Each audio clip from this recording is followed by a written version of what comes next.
Thank you for joining this conversation to celebrate. But also, we're very sad that Auriea show is coming to an end. This room is a sculpture called Prophecy, which opened on September 2025 and will be closing this Sunday, 1st of March. You can still visit the show if you haven't been here yet. It's open to Wednesdays to Sundays from 12 to 6 p.m. And for those of you who are not familiar with Arbeit is an arts organization that is dedicated to support the work of artists that are exploring the impact of technology in society, in contemporary society. And my name is Pita Arreola. I'm the head of programs at Arbeit. I'm just gonna go very quickly over the format that we have for tonight's event. After this quick intro, Auriea is gonna give you a very detailed presentation on all of the research and the process behind making of the exhibition. And then we're gonna have a Q&A between the two of us, but please, in the meantime, pop up other questions you have in the chat and we will come back to them at the end of the session. Aurea's presentation is around 45 minutes. The Q&A between the two of us is 10 to 15 minutes. And then the rest of the time will be to have this conversation with you, the audience. And yeah, without further ado, I'm gonna introduce Auriea Harvey, who is a Rome-based digital pioneer whose practice materializes virtual elements into physical reality. From her groundbreaking internet art roots to 3D scanning and printing processes, she creates sculptures, software, and installations that navigate between digital and tangible worlds. Her art historically influenced technologically driven approach reimagines mythology, bodily transformation, and figurative traditions. And for the people that are joining a bit later, I'm just gonna leave it now to Auriea to explain the exhibition and to show us all of the work that she did through the development of the show. Okay. Hello, I hope everybody can hear me. Thank you, Pita. I'm just gonna share my screen. Let's see. Oh, wait. Stop for a second. I have to make sure I'm sharing audio. Okay, yeah. All right, so let's get started here. Perfect. Perfect. Okay. Welcome to my studio. I'm talking to you from my studio in Rome. And I want to thank, first of all, everyone who helped to make this exhibition happen at Arbeit and my collaborators. Prophecy was my first solo exhibition in London, and it was an honor to be given the chance to do such an ambitious digital install. The Arbeit team was super supportive of my crazy ideas throughout. My collaborators were completely I could not have made this without them. So we're going to talk about them later. And so thanks to everyone at Arbeit. Those of you who are not able to experience the exhibition firsthand, I'm going to start with a short summary video, but this talk is called Prophecy Postmortem. I'm an ex-game developer, and in game development, after you've finished a big project, you usually take a look back at it and try to figure out what went right, what went wrong, what were you trying to do in the first place, that kind of thing, so that the next project you can go forward. So I'm sort of using that as a structure. But anyway, first I'll show a very short video for people who haven't been to the show so that you can see what we're talking about.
Okay, so the structure of this presentation is made up of a few parts. It's a very complex project for me to put into words, and I hope I don't stumble around about it too much.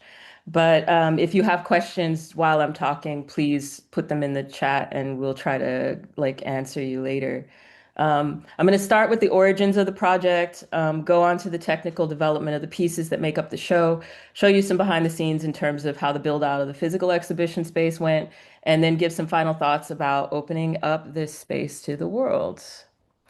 Um, so, origin stories. Nimrod Vardy, who was the director of Arbeit for many, many years, he contacted me first in July of 2024 about a collaboration. Originally, it was to tour part of my solo survey exhibition, which was happening in New York City at the Museum of the Moving Image. But that turned out to not be possible. So he decided to commission me on an all new digital installation. Um, Arbeit has this theme that they've been using as a frame for new commissions: the body, the mind, and the soul. I wanted to focus on the body as a source of communication.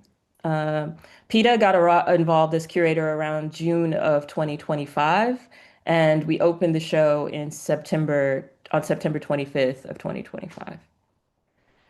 Um, Why did I choose the prophets, though?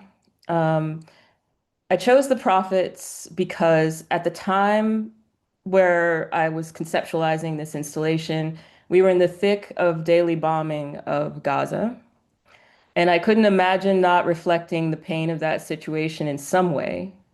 But I am also not someone who makes overtly political artwork. I see art as a tool through which to think through the trouble of the world and to sublimate it into something that makes people feel. I'm never going to try to tell anyone what to think, just that thinking is necessary.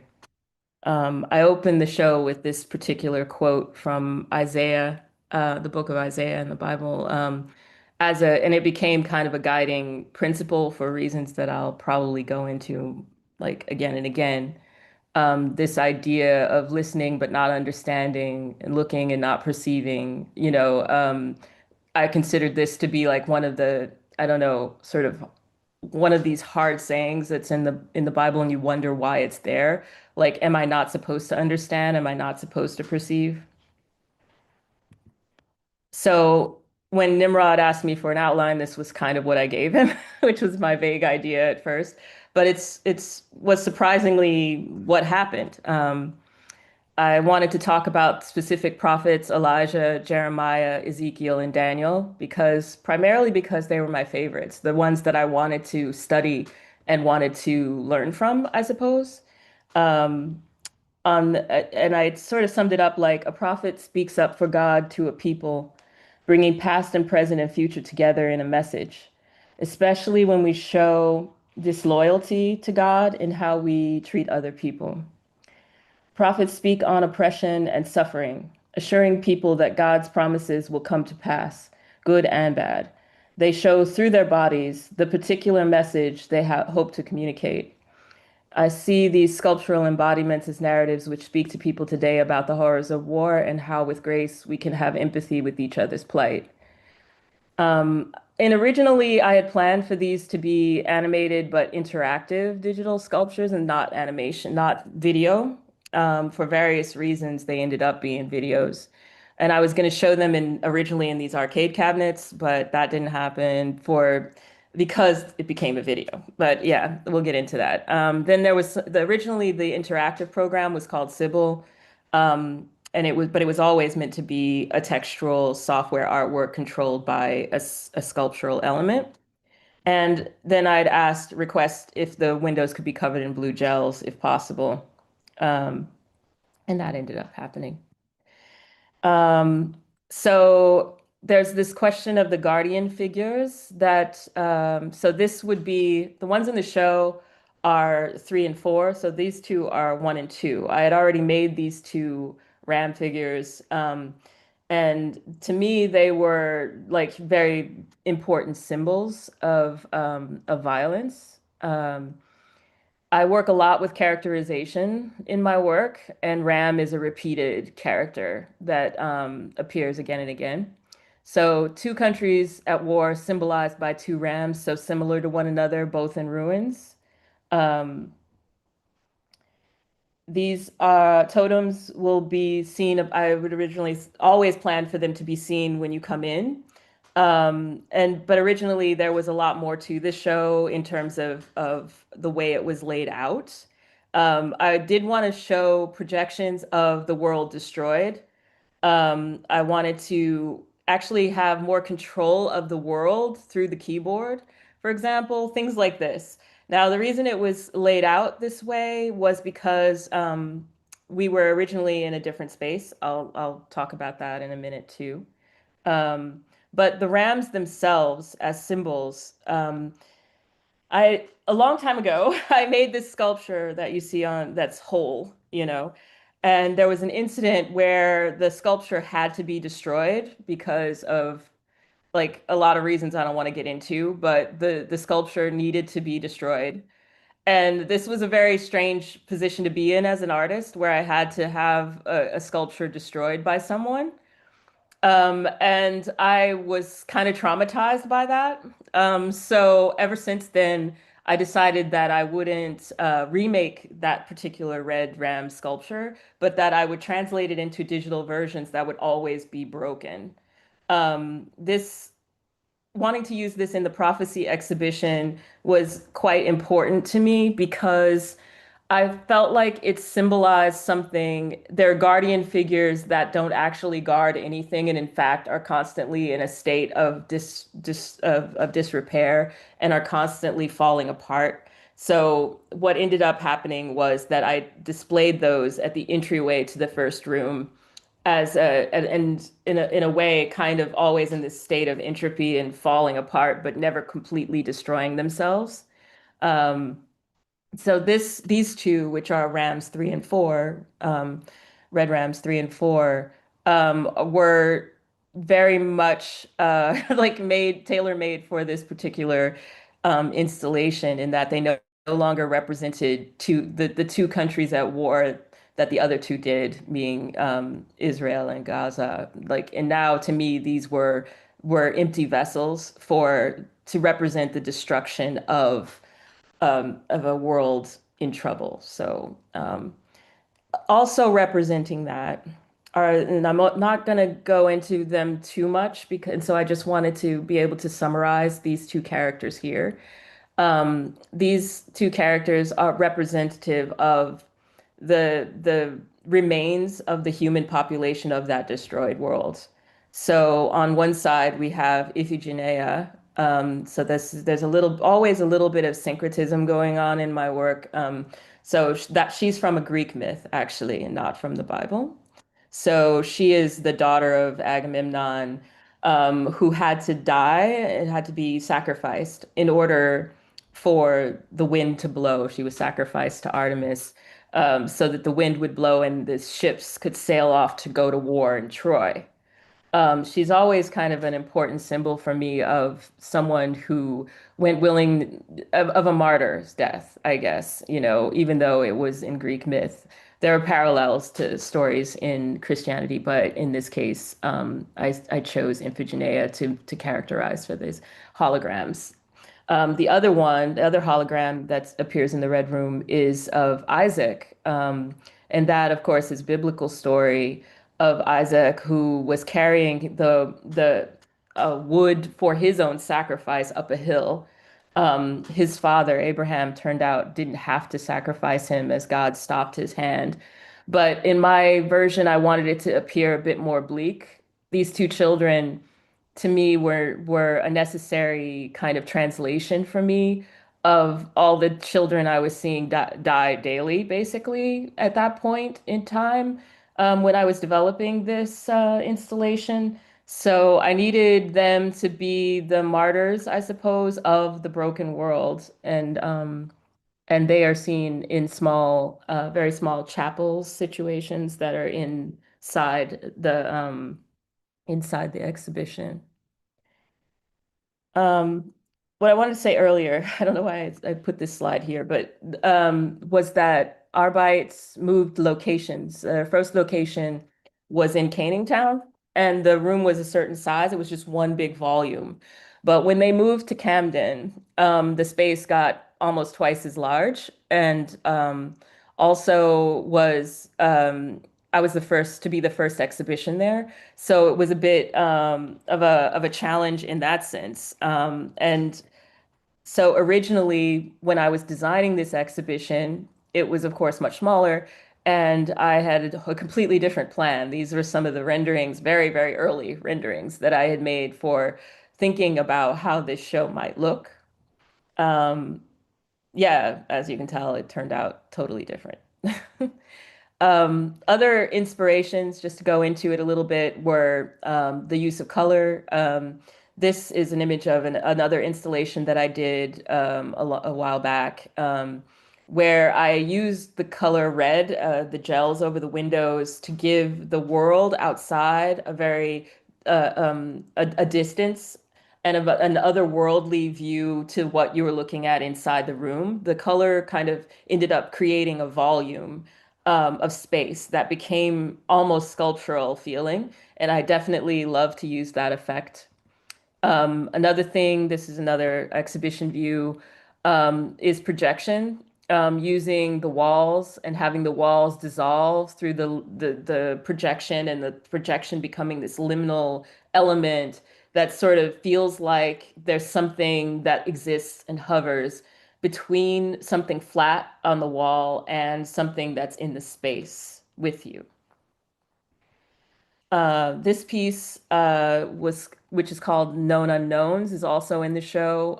The first time that I exhibited that piece, it was also in prophecy. It's seen in a peephole in the wall, and then it's seen as a kaleidoscopic pattern.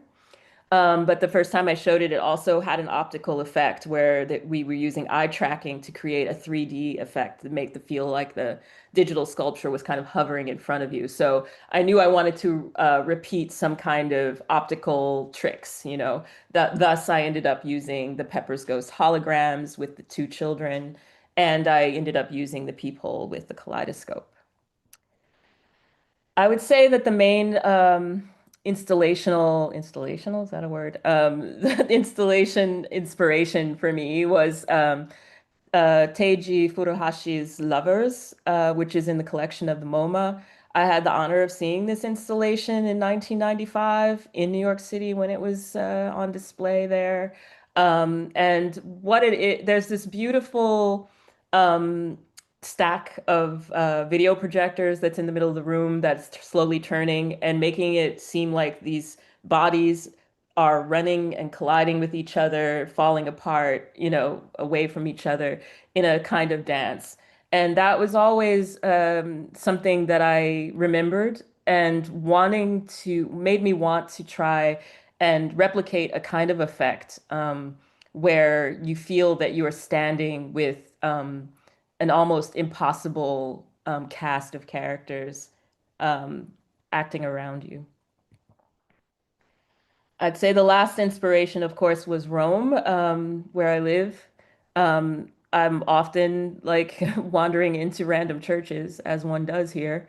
And so I'm surrounded by the prophets, and I'm constantly thinking about, well, I'm someone who notices all the art, you know, in the churches and tries to interpret it, I suppose, as I'm there at mass or whatever, you know. It's like, so I'm trying to always think about what are artists in trying to get through to us through the bodies of the prophets.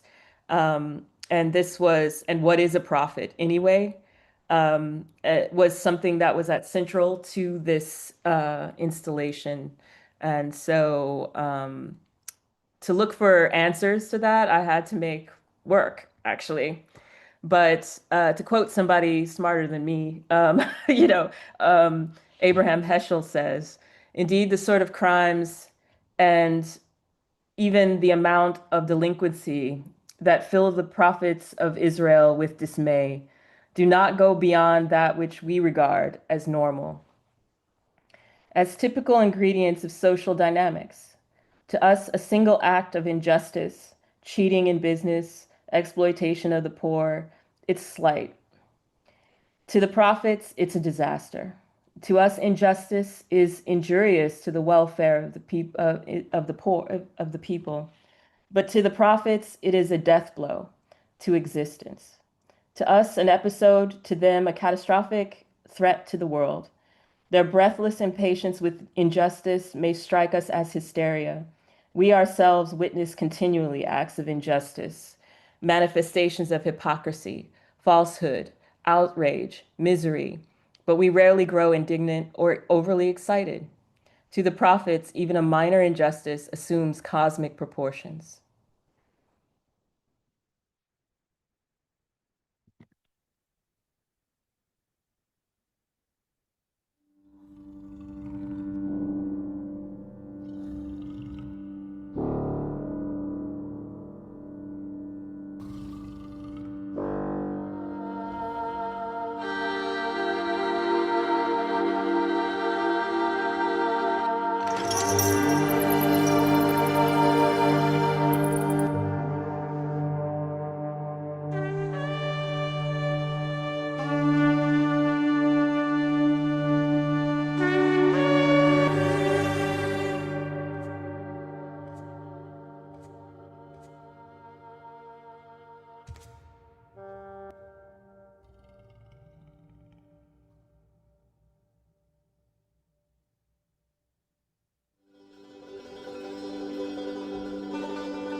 Okay,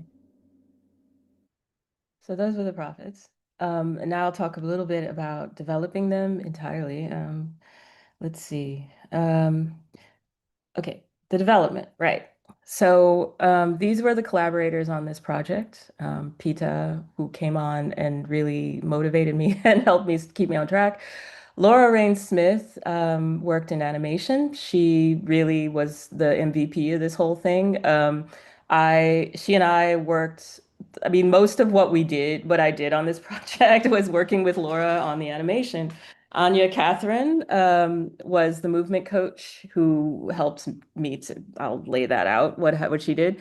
And the wonderful sound was done by Michael Samin, who is my husband and collaborator of 30 years.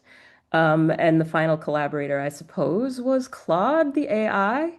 But I was talking to Pita about this, and we were trying to decide, was he a collaborator or a character? Like maybe Claude was the next character in the whole show in a sense, because Um, in developing this project, I used AI in some very sort of integral ways, but maybe not the ways you would expect. When you read the Bible, you get this kind of stuff. You get, of course, you get like scripture is very vivid and filled with lots of vivid descriptions, of what God is saying to the prophets and what the prophets need to do, But I didn't want to create, of course, an illustration of this.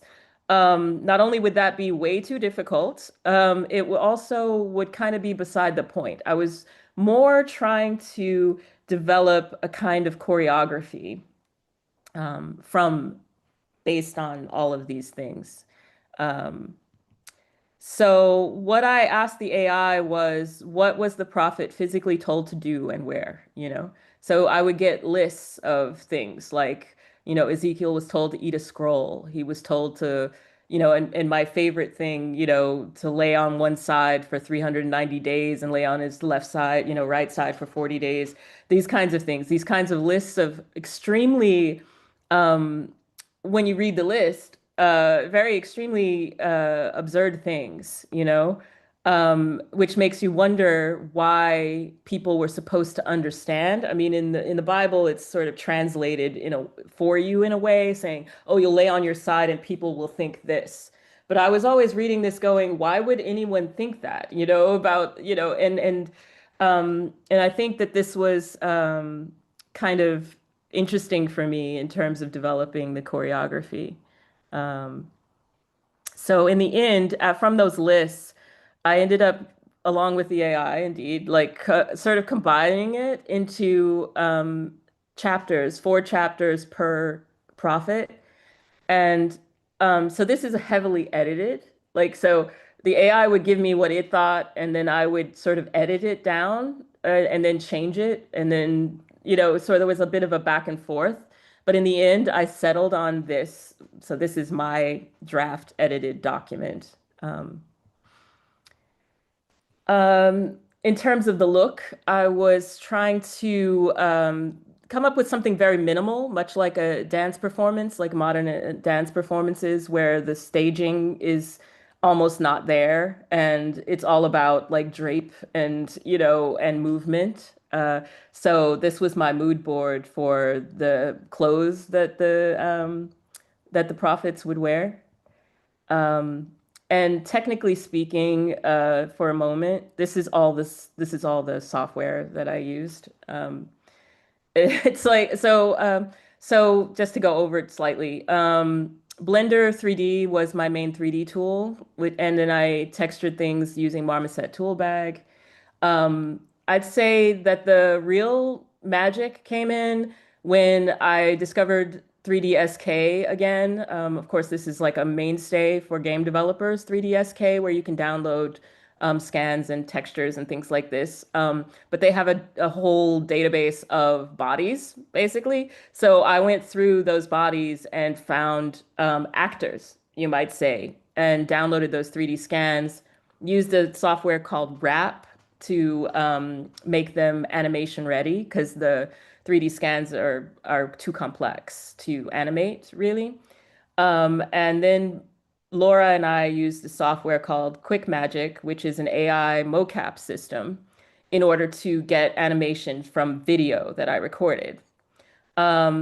This workflow was amazing. And so different from when I was making video games, actually. I'd say one thing I learned was how far a lot of this stuff has come towards making creating such complex animations actually quite simple for a very small team, in this case, a team of two. Back in my day, this would have been definitely would have taken a lot longer and might have been impossible for me to do alone, pretty much.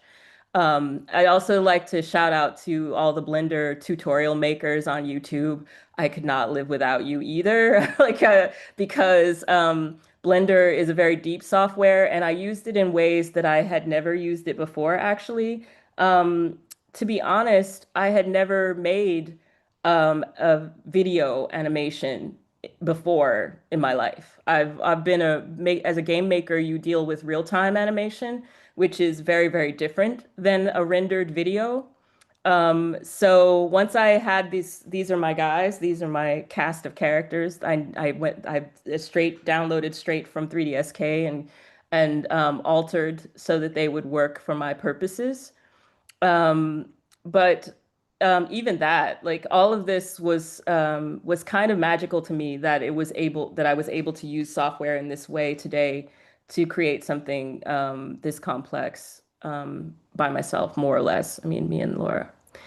So these four prophets, Ezekiel being the prophet of death and renewal, Daniel, vision and endurance, Elijah, fire and ascent, Jeremiah, lament and hope. They just stood out to me as looking like what I thought the prophets should look like, let's say. Um, and so the next step was to animate them. This is Anya in at a studio in Spain where that we rented in Madrid. And so kind of showing like what our day was like, where what happened was I knew I had to shoot the video. Like I was going to be the embodiment of the prophets. And in order to do this with the AI mocap software, we needed video from two angles. And so, but I'm not a dancer. Anya is a professional. And so I felt like I needed someone professional to help me move. So she understood the choreography. We did a lot of talking about the prophets and what I was trying to convey about prophecy through the body. And so I went to her and she basically coached me through making, this is going to be loud, coached me through making all of these videos, which are the source material for all of the animations. In this case, I was putting different animations together to try and think of how I knew that we were going to do a multi-channel video. So I was trying to think of how all the animations would sync up with one another. This was fun. In the end, Laura phoned in, and all the way on the one side you see this strip, and that's like her in the quick magic software, showing us how the avatar in the software would sync up to my motions. Otherwise in this screen you see like the ways that me and Laura kind of communicated with one another. We tried to like make these videos for each other to so that we could see like what each other was doing. So I would wake up, she's in the United States, so I would wake up and she would have left me animation videos, telling me what I should try and do next. And then I would send her like, all to make it worse, I was using Blender, she was using 3D Studio Max, but so there were lots of moments of glitch and things and like, but then there were also happy accidents, like a ton of happy accidents. Like when I discovered that Elijah kind of floated from the ground, I was like, yeah, prophecy be like that. And so it was a bit of take the glitch that works and get rid of the glitches that don't. And we learned a lot about cloth simulation. That's all I'm gonna say.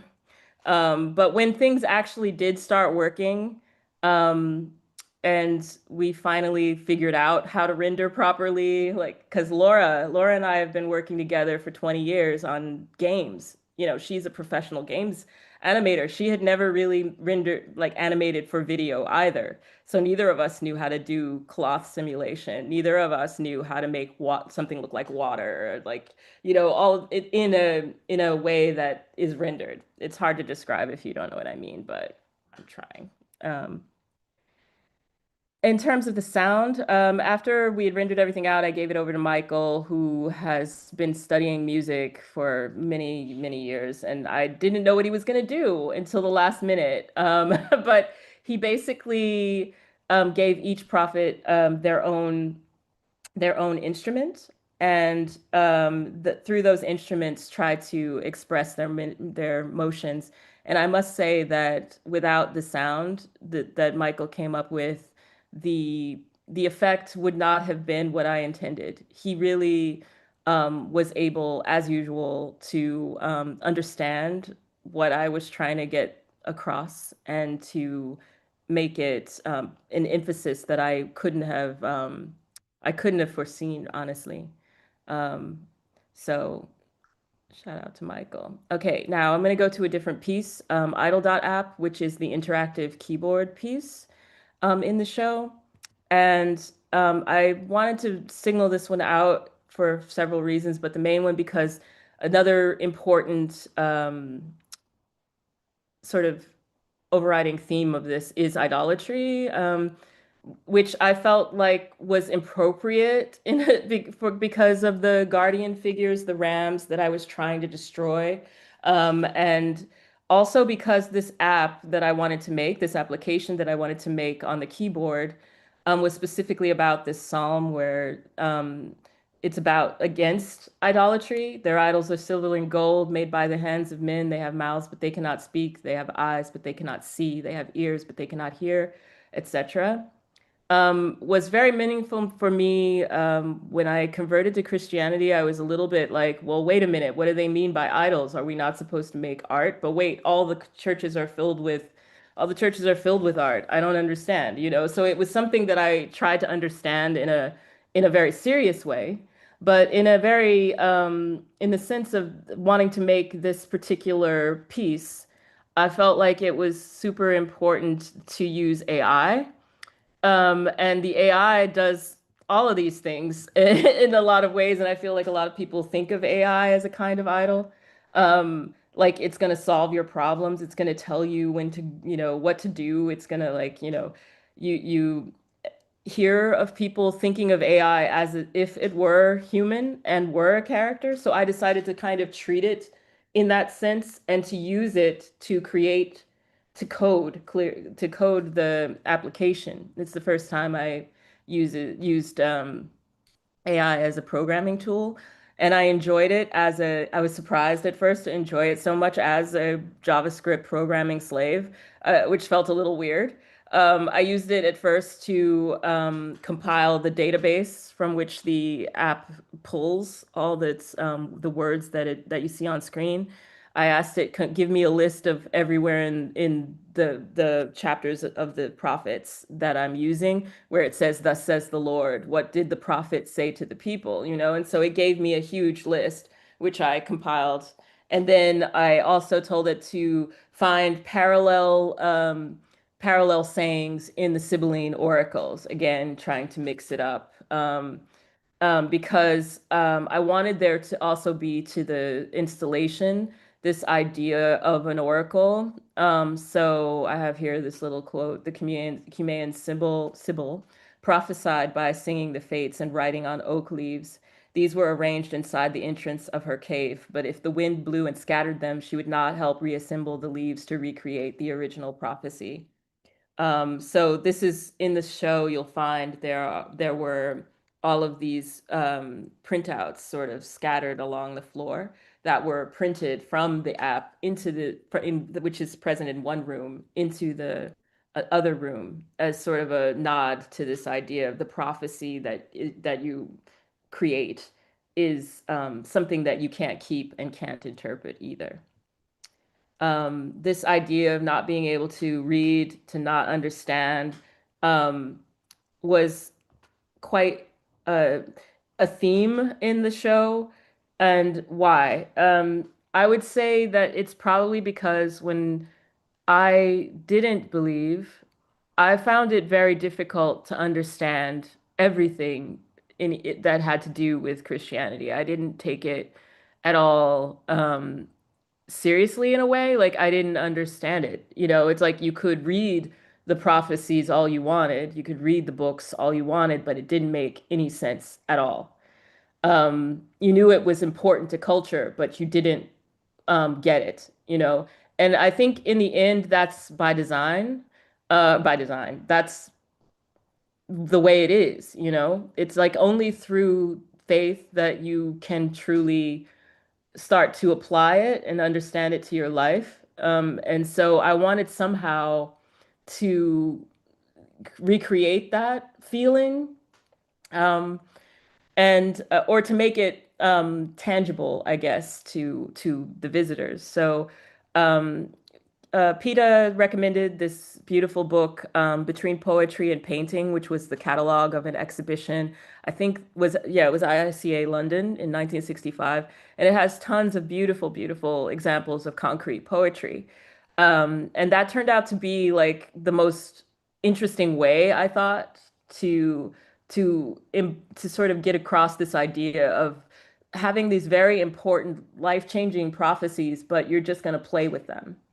So also by playing with the Claude in order to code this whole thing, was a daily back and forth between things working and things not working.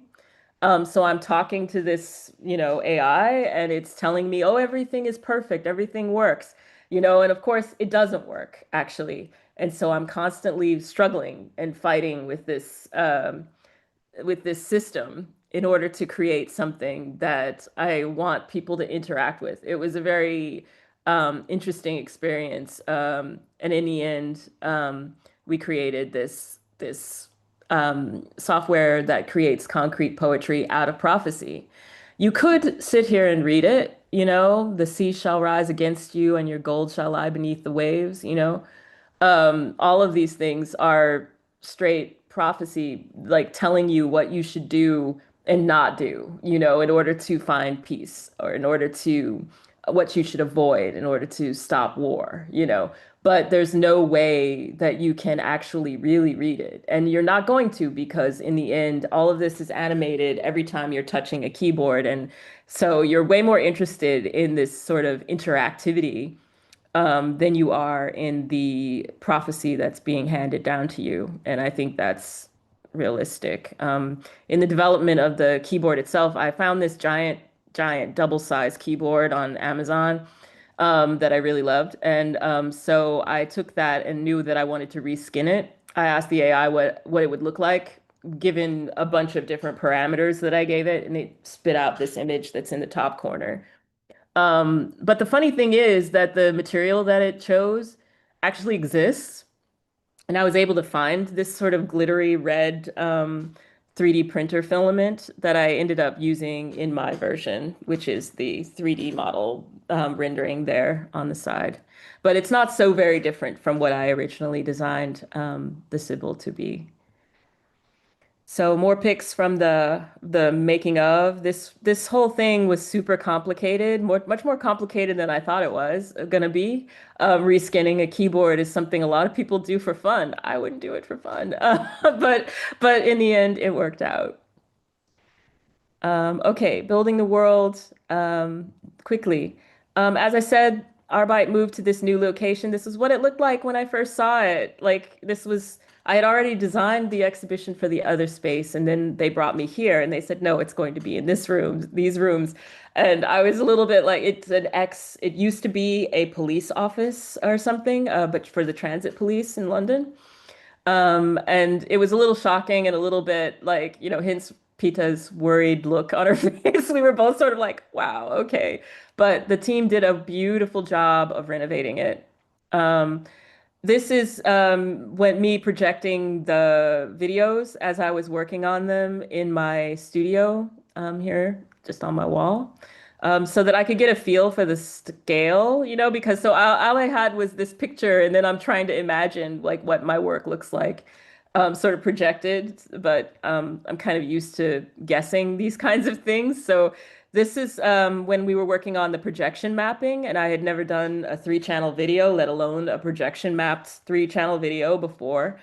But this was a super interesting experience, and also um, it helped me to finish the videos well, so that I had that effect of you being in the room with, or someone being in the room with you, that whole feeling of being surrounded by these otherworldly characters. There was a lot of 3D visualization going on. So we have like both of these are my 3D visualizations of what the rooms would look like, but I could never quite figure out how to make the RAM gate happen. And so my 3Ds were always these confused masses of like when you're a 3D artist, you don't have physics, you don't have gravity. So I was always just like making things float in the air and like, oh, I have no idea how we're gonna do that, you know? Um, but thanks to the, like I said, Team Arbeit and specifically Laz, he had a lot of great ideas and he was like, well, we have all this scaffolding, and I was like, okay, let's go for it. So we started building. We literally, this room is a sculpture called Prophecy. We literally kind of just started building this thing. And then it was a question of we have how to break the guardians. And so we just started adding screens and always knew that I wanted this separation, It's like that I wanted to break up the screens and use them like bricks. And it was only at this point that I had an inkling that it was gonna work. This other image here is the printer that is hanging above you when you're standing under the gate. Um, and it's got these hologram fans. But the important bit is that when you're using the keyboard in the other room, every now and then it prints out what's on the screen, and that becomes the prophecy that ends up on the floor. Um, all right, last section about the release of this thing, about opening the exhibition. At the beginning of the exhibition, I invited Catholic priest Father Mark, who's at Our Lady of Hall church really near to Arbeit, to come and bless the exhibition. Not only to get rid of some bad mojo that might be there because this used to be a police station, but also because I literally love the fact that you can have an exhibition blessed. I mean, especially something using technology, especially something that's biblically related, but especially this idea that, maybe this will help like in some way to get to have people like feel something from this exhibition. So he spoke the order of the blessing for centers of social communication over our exhibition, blessed it with holy water. And that was a really special, soft opening to the whole show. Um, Next, we have like just a run through of the whole thing. This with the Isaiah quote, and leading up to the kaleidoscope at the end of at the end of the hall. This is what was left of the blue volume of the color volume that I really wanted to use. In the exhibition, blue kind of symbolizes the words of prophecy, and red more emphasizes the brokenness of the world. I was really happy with the way that this blue hallway kind of got you ready and prepared you to enter into the rooms. The Ram Gate itself, here we are. And yeah, and this is how it turned out, which I was super overwhelmed by. Using screens as a building material was really cool for me because I don't like screens really. Like, as it's funny for a digital artist to say that. So throughout the exhibition, I was trying to get rid of screens as much as possible. And we have the glass suns at the end of the hall there because I wanted it to give a certain kind of landscape idea to the room, even though the whole thing is very abstract. Here we have the stations with the children. And then some shots of the room. Some different ideas were bandied about how people would sit in the room and all this. We didn't know how the floor was going to turn out until kind of the last minute, due to the fact that they had to take up all these carpet tiles and then they polished the floor, and it kind of was perfect because we had this reflection, which felt really gives the room a very beautiful kind of dimensionality to it. And then we kept the seating rather minimal and simple. Um, but the whole thing really glows and has this really, I don't know, impactful to me anyway, kind of feeling to it. And that feeling of presence of the prophets is there. And this is the last shot. There's a very special moment in the blue room where everything turns blue, where the prophets go away and you just hear someone singing. And I thought I'd add at the last that that song that is being sung is an ancient hymn. And it was recorded like all of the ambient sounds in the show. It was recorded just by me. I heard somebody, we were in Naples and we heard a man singing in church and it was quite beautiful and I recorded it. So the soundtrack is really field recordings, but that song that he's singing is Dove carità and amore lì c'è Dio, which means where there is charity and love, there is God. And I know most people don't know Italian, so it doesn't kind of come through. But I do think that the sound of his voice really gets the point across and hopefully gets people in the feels when it happens. And so the show is kind of punctuated by those blue moments that I think are actually, that is actually the whole resolution of the prophet's prophecy video experience. Um, and when you go back out again, this is just views of the kaleidoscope in the wall. That's it. Thank you very much. That's my presentation. I'll take it back, Pita. Thank you so much for that fantastic presentation, Auriea. Yeah, it's always incredible to hear you speak about the show. Thank you. Yeah, like going through it, I have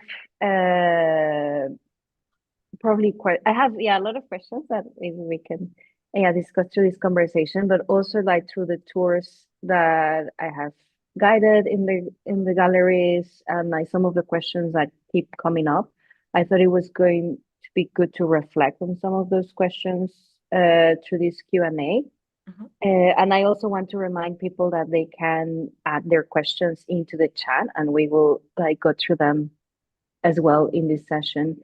Mhm. But one of the main things that people always ask is about the how did you choose the characters? Because in creating this exhibition, you're really building a world when all the characters are interconnected, as well as the artworks, and especially the prophets that are part of the title of the exhibition and they're the main inspiration behind the show. Like, how did you decided to select these four specific prophets that you're focusing on? Yeah, I mean, as I said, I deal with characterization almost exclusively in my work. Like, Mm. that's just left over from my game development, I suppose, where where I'm always trying to develop these characters in the world. It's always a character Mhm. in the world, you know? Um, but in this instance, I was really um, using when I said that these were my favorites. That's kind of it, the long and short of it. But they all have the most Mhm. vivid, or rather, I have the most vivid associations, visual associations with them. Mhm. So Ezekiel laying on his side was one of those things, you know, Mhm. Elijah floating up and his cloak falling down was one other one, you know. So it was easy for me to use these particular prophets because I had not only are they do crazy things happen to them, you know, like Mhm. Daniel dancing in the furnace, you know, all of these, you know, or in the lion's den or something like this. Like they all have these Mhm. really vivid things happening, you know, or be doing vivid things with their bodies. And so it was just the easiest way, the ones that I connected with, the strongest, honestly. And I like the visions of Ezekiel and the visions of Daniel are just nuts. So I really, people don't realize how crazy those books are, unless you're really into it. Anyway, yeah. Yeah. You know, it's also interesting because like through the process of like working, developing the show, like we were reading the books and also like I was listening to podcasts. Like I was raised within like Catholic faith. So it was like kind of going back to these histories like decades from learning to them. Yeah. So it's interesting, like once you start unpacking what the stories say, like that, what are the characters as humans, and like what can we actually like learn from or understand from what they're trying to say as Yeah, well. yeah. And yeah, there's just a lot to say about it, but yeah, it was kind of where I was at that moment also. It was very helpful for me to look to the prophets actually. Um and yeah, like I said, the actual political situation at the time was affecting me, but I didn't so I needed them as mediators, I guess, between the world and myself, I suppose. I needed the profits at that moment too. Mm. Yeah. And another key character that we were discussing before the talk is AI, because Mm. AI in this exhibition is both a tool but also a character, like an overarching character in the show. Yeah, yeah.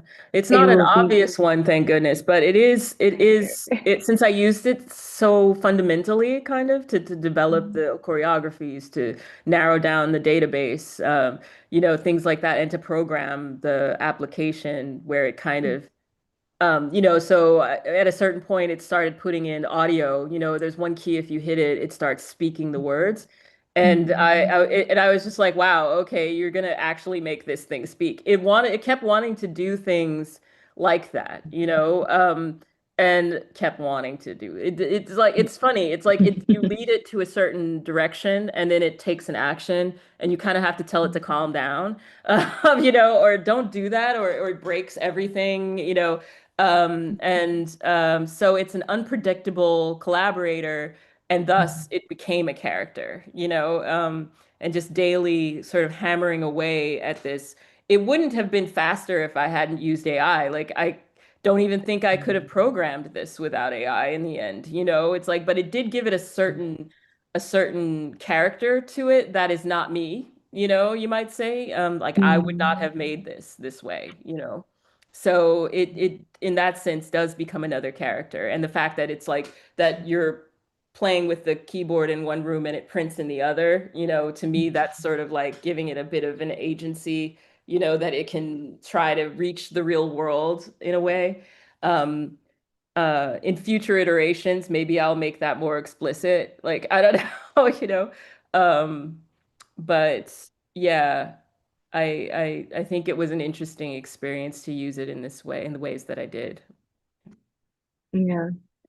And another element is that you spoke like to the presentation is color. Like you were mentioned Mm. for heliums that are the stained glass windows at the end of Okay, both yeah, rooms, yeah, uh, that are red and blue, and they sit in opposition and create a very different ambience. That it would be great to hear a little bit more about the symbolic that they represent across the symbolism they have across yeah, the yeah. The rooms. colors, as I said, color creates this volume that really affects emotion. And so using these round glasses is sort of like a sun and a moon kind of, and I consider that to be, along with the fog. I didn't even touch upon the fact that there's sort of this 4D cinema thing going on with fog every now and then coming into the room. This is a piece to me, like this color and the fog, called Parahelion, and that is sort of a reference, like a sideways reference to the miracle of Fatima, for example. Even though I'm not trying to, replicate that or really think about that. It was just like that's why I wanted it there. I needed something a little that took you away from like, oh, this is an exhibition. Oh, wait, why is there fog? Like, and what is that doing to the ambience of the room? What is that making you think about the screens and what you're looking at and how you're moving through the space? So blue was very definitely a calming, like, because when you get to the second room with the prophets, you feel it's a very mesmerizing display because it's all around you, and so you're trying to take in all the different prophets, but the color itself kind of feels sort of lulls you into this sort of hypnotic feeling. Whereas in the other room, it's very exciting, and you're also sort of like, wow, broken screens, what's going on? This is crazy. Like, and then fog and light streaming in. And so I don't know, it was cool because it's like this is the largest installation I've ever made. So to me, it was like rather fun to choreograph the way you go through the space and what happens to you as you do it through color, through sound, clearly. That's something else that was an important element that I just sort of touched upon, but it really, the ambient sounds made from compilations of field recordings, I thought that was more successful than I thought it. Like, I don't know, that also just added something to the Red Room, that the busyness, of the sound, along with the red color and the swirling, whirling of of the guardian figures as if they're gonna fall apart at any moment, like really kind of gives you this feeling of urgency, which I felt Mhm. the broken section really kind of needed. Yeah. Yeah, definitely the sound is like very dominant element. Like even when we're turning on the show every morning, like just hearing the sound is an element that remains on during the whole day. Mhm. So it's a very strong just hearing that before even encountering all of the images from the Yeah. screen.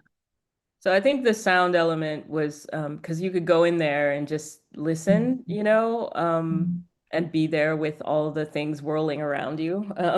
And that can be, and in the first room, and then in the second room, you go there and you're sitting there and you could just sit and be like, so I don't know, I haven't got a ton of feedback from people about what they thought or what they felt. Maybe you had more. I don't know about about the whole thing. In the end, I'm not looking for any specific reaction though, It's like maybe the whole exhibition was just a tool for me to figure some things out, and then I'm inviting you into this thought process as you walk through and hoping that your takeaways are, valuable to you, Um, Mhm. yeah. That's another question that I have because every time like visit the show with someone, like the conversations always end up around the spirituality, like whether we're Well, speaking yeah. about Catholicism or like Rastafarianism or Judaism. Like people always like come to this element that I think the exhibition does allow like for people from different faiths to think Yeah. about spirituality or reflect on their own spirituality at least. But it would be also good to hear a little bit about that journey that you have, like from Mhm. going back to the prophets books and all the way like full circle to meeting Father Mark at the private opening that Yeah, you that had was of the funny. show. Yeah, I would say that like I hope that it's open-ended like that. Like I definitely didn't want it to be like I mean it's definitely a Christian centric sort of way of looking at the prophets, Yeah. Um but at the same time I want people to think about I mean I wanted people to think about spiritual issues of like in any way they want to, and definitely not dictate that. But my sort of journey through this whole thing was what kind of work was I going to make now that I have converted to Catholicism? Like I before that I was an atheist and I just kind of made things without really thinking about their effects in a sense or effects on me or effects on I mean you make work and you want it to affect people obviously I've made lots of games and things that people have loved or hated and had all kinds of reactions to but I literally was like well what do I make now does my work change what was I making before like I literally had all kinds of like questions about for myself and so to really think about that this is the first exhibition where I actually wanted to think about spiritual issues. Usually I'm not, it's not, doesn't come into it. Even if I'm working with mythology, which theoretically I should, I kind of didn't do that, And so to think about this very, very consciously was really important to me. And I'd say that the various spiritual influences on me, like being here in Rome, talking to the priest at my church here, going to London, and then meeting a totally funny coincidence, meeting Father Mark, like sort of just being like, wow, okay, maybe you could help me with this, Um, this kinds of spiritual advisors, I guess, on the exhibition. Were kind of important. But I mean, my conversion was so weird when it happened. I don't want to like spend an hour talking about that, but at the same time, it was strange when it happened. And but I remember, you know what I mean? It's like it's not like I changed in that sense, I don't. I remember not believing, and I wanted to make a work that was kind of for those who maybe don't even know that they want to think about spiritual things, but suddenly they end up thinking about it because they were there. So yeah, I guess that in that sense it works for some people. And also, yeah, like one last question before I open, yeah, the Q&A to the audience. It's about time that I always end up having this type of conversations around time with the people that visit the show Mhm. because it definitely slows down a little bit the pace on how you interact with images, on how you interact with the artworks, and then people even sometimes get deorientated, like coming out. They Yeah. cannot find like the exit, even though they enter the Yeah. hallway the same way they are exiting at the Well, moment. the new Arbeit space is really interesting like that. I mean, it's like it is a loop, you know, and so I had to work with that, which I enjoyed actually. Having this disorienting character. Also, I think it's got to do with the blue light in the hallway, where you sort of just like, wait, I was just here, but you feel like it doesn't feel like you've been there at all. Like, so it becomes this very strange space. I think it's that space that's very disorienting. And then you kind of go, oh wait, oh, this is the room with the gate in it again, you know. And so I wanted to kind of play with the space, the spatial quality of where you guys are now. Time I hadn't thought about, but I did. I mean, um, the fact that it's an interactive installation at all is interesting. That's something that Arbite does, I think, where it's you don't usually have such a immersive, interactive space in a gallery. And so people are not really ready for this in a way. You know, and it's a type of interactivity where you're actually entering into the artwork in this case, because you have to go through the gate to get to the second room, you know, and then you find in the second room that the artwork is actually all around you there as well, you know, kind of slows you down because you have to really observe what's happening in order to get anything, in order to interact, in order to get anything out of the space at all. Um, so I don't know what the average amount of time people spend in the exhibition is, but I'd imagine you really have to take some time to sit and to listen and to, you know, pass through and try to understand what things are, or else you're just going to run away, you know. Um, Mhm. Yeah, and I feel like every artwork has different temporality, like even the idols, Red yeah. Ram 3 and 4 in the first room, like they're not static sculptures, like they're rotating Mhm. at a pace. They Also take a the while for you to holographs. comprehend what they are because you just see this Yeah, like spinning and then you're like, whoa, was that an eye? You know, was that a lip? Was that like, you know, and then you try to interpret what those are. Yeah. So yeah. in a way, it's an abstraction. I really like the way that it broke up in through trying to break the sculpture, I created something else, you know, and yeah, that is only partially comprehensible, but that's the theme of the whole show is that everything is only partially comprehensible unless you really take the time and try to understand it. The mist. Mhm.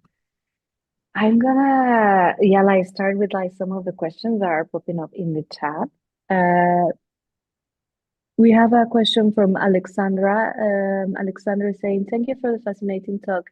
You briefly spoke about choosing the right glitches to keep. Are you concerned about the artistic impact of having fewer glitches to work with as AI improves?" Ah, having fewer. But AI gives you more glitches, Yeah. actually. I mean, okay, so in the mocap system, we had a lot of glitches, actually. Like what came out of the mocap was not perfect. That's why I needed an animator. I mean, she actually cleaned that up, you know, and made it so that it was smooth where we wanted it to be smooth, you might say, you Mm. know. I'm not worried about less glitches. I mean, everything glitches, everything, absolutely everything. I have folders of really beautiful glitches actually from this project that probably no one will ever see. But I cherish them. I actually love glitches. That thing with Ezekiel's hair where it's like all around his head, Mm. that was a glitch that I kept. It happened and I was Okay. like, what's head? I don't understand. Make it stop. And then all of a sudden I realized actually this is cool. So I just figured out what numbers were causing it and like at the end of the animation when he stops and Yeah.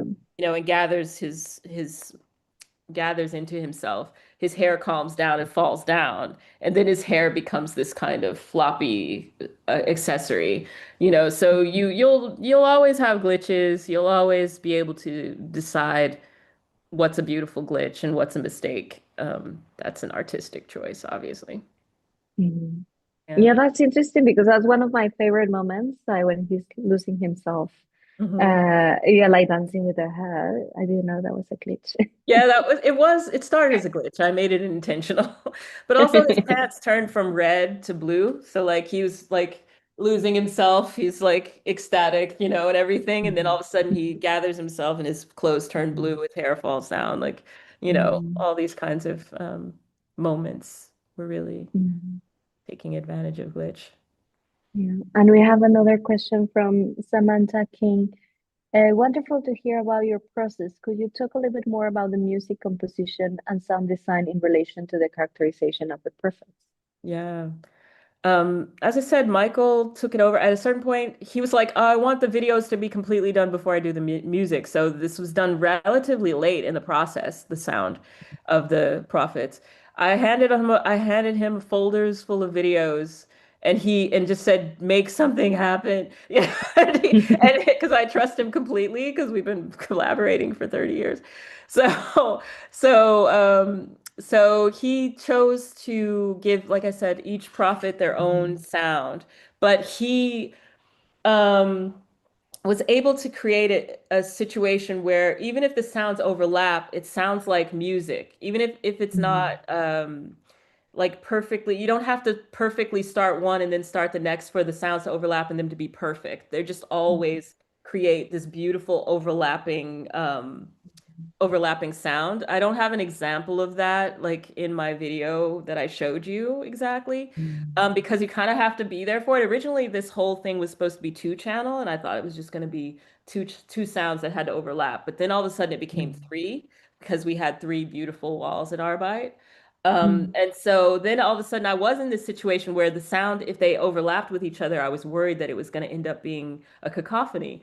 But this is what a good sound designer does for you, is he made it so that each of those instruments comes together and creates this symphony no matter who is on screen. So sometimes if Daniel as drums shows up with Ezekiel, who is this kind of mandolin, it kind of like overlaps and creates this beautiful like harmony between all of the different characters, Jeremiah with his bass, and like heavy sound, and so sounds sort of come in and out of each other as the characters on the screen change um, over the course of a half an hour. Each of the programs of the program of the full program of the video for the prophets is a half an hour, but it kind of gets out of sync and randomizes as it plays.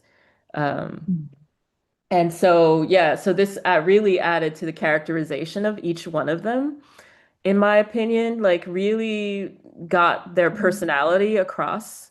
But this is what we've always done through games, and I think he's just really formed by that and really good at that. And so I was pleasantly surprised. I had like absolutely no input on the sound, in terms of in that sound. I created the mixes of the field recordings. Actually, he created part of that. He did all the balancing and like fading and stuff like that. But it's like, so I think that it's important when working on a project like this to have a good sound designer. Something that we Yeah, learned sure. when we were making games was that it didn't matter often like if a character looked real, but as long as the animations were realistic and the sound gave you the feeling, that that's all you really needed. You don't need to make it look like it's raining. You just need the sound of the rain.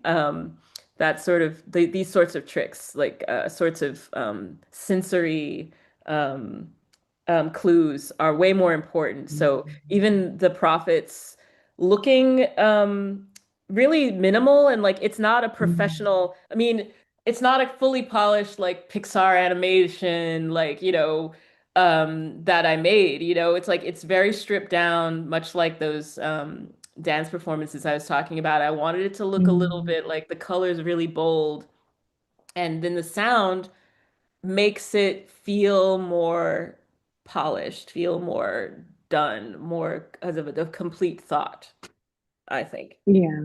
Yeah, I feel like the sound is like really conveying the emotion of the character in that moment. Yeah. Like I remember, for example, when Daniel is confronting demon, like you Yeah. exchange the lines for demons, like you can Yeah. hear like some of the roaring on the background and like Yeah. this very uh tight moment where he's like you can see he's praying for his life at Yeah. that time. Yeah. Yeah, exactly. Um and also in terms of how you work, like I feel like you're reversing a little bit of the process with video games, where in video games a lot of the narrative is conveyed through the environment, like all of the narrative is Yeah. conveyed through the emotions of the characters that you work quite a lot, like through the work that you develop with Anya and also with Laura in the animation. Yeah. So Yeah. I yeah, I feel like the sound, yeah, is a very important part of this. Big time. Big time. Yeah, like this body of work. Mhm. Uh, I think those are the two questions that are popping out right now in the chat. Okay. Fantastic. Okay. Uh, yeah, but I think it covers like most of I think the most urgent questions that I have seen across the Okay. tours Okay. and the talks that had happened. Great. Yeah. And I really want to thank you, Aurea, because it has been incredible working with you, and it also has been fabulous to have this room is Sculpture Called Prophecy as the inaugural show at the Arvice Yeah. Digital Art Center in It's been Camden. pretty great for me too. I mean, I didn't there were times when I thought I couldn't actually do this, because it's very big. It ended up being much bigger than we originally thought. And it was just really interesting for me to go through this whole process. But I think this is something that Arbite does well, becoming kind of a laboratory for artists. You just give us space and tech and we go crazy. So thank you guys for letting me be your inaugural show in your new space. Yeah. Yeah, no, thank you. Yeah, just to say, like, also the show is still on view until this Sunday, and the galleries are open 12 to 6 p.m. In Camden, and you can find the full programming on our website. But the program, The Body, the Mind, and the Soul, that is starting in 2023, is coming to an end in 2026 with our next exhibition by Ambi Drew, that was the winner of the 2025 Hotel Generation program. And that is an artist development that Arabai has run for 9 years now. And her show, Soft Bodies, Cold Machines, is opening on the 16th of April. Cool. Yeah, yeah. And she's like looking a lot into the like how female identity, e-commerce, and algorithms come online, and kind of the ripple effect that has had in how Yeah. we see identity. Yeah. Hope I get to see it. Yeah, Cool. no. Thank you so much, Aurea, and Oh, yeah. thank you everyone that joined us tonight. Yeah, for being here, and also Alexandra and Samantha for your fantastic questions. Mhm. Thank you. Thank you all.